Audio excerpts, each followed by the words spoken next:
অবাক হবেন, পৃথিবীর সবচেয়ে ক্ষমতাবান মানুষ হল নেপোলিয়ন বোনাপার্ট তীব্র ভালোবাসার বিনিময়ে ভালোবাসা ফেরত পান না, বরং পেয়েছিলেন অবহেলা আর প্রতারণা।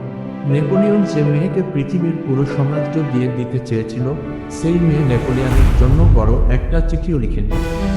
নেপোলিয়ন এই মেয়ের জন্য বড় বড় চিঠি লিখত, এমনকি যুদ্ধের সময় ছবি রেখে দিত পকেটে। সময়ে অসময়ে চুমু খাইত সেই ছবি। এত ক্ষমতাধর একজন মানুষ, অথচ বউয়ের কাছে গিয়ে অসহায়ের মতো বলতো আর একটু বড় চিঠি লিখতে, যাতে এত দ্রুত শেষ হয়ে না যায়।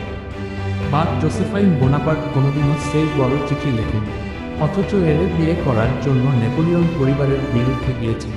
হ্যান্ডসাম একজন মানুষ হয়ে বয়সে বড়, বিধবা এবং 2 বাচ্চার মাকে সে বিয়ে করেছিল, পাগলের মতো ভালোবেসেছিল। অথচ নেপোলিয়ন মিশরে থাকা অবস্থায় সেই জোসেফাইন নেপোলিয়নের সাথে চিট করে বসে সেনাপতির সাথে অ্যাফেয়ারে জড়িয়ে পড়ে। ফারেনহাইট 451 বলতে একটা লাইন ছিল এমন, ইট ওয়াজ এ প্লিজার টু বার্ন।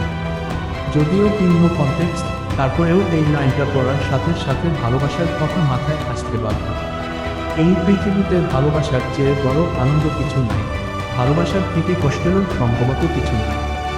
ভালোবাসার সবচেয়ে বড় ব্লাইন্ড স্পট হলো, আপনি কাকে ভালোবাসবেন বা বাসবেন না সেইটা আপনার হাতে, কিন্তু আপনাকে কে ভালোবাসবে বা বাসবে না এইটা আপনার হাতে থাকবে না। ভালোবাসায় এই পৃথিবীর এমন এক ব্যবসা, যেখানে আপনার সকল ইমোশনাল ইনভেস্টমেন্ট বিফলে যাবে জেনেও আপনি ওখানে পাল্টে থাকবেন।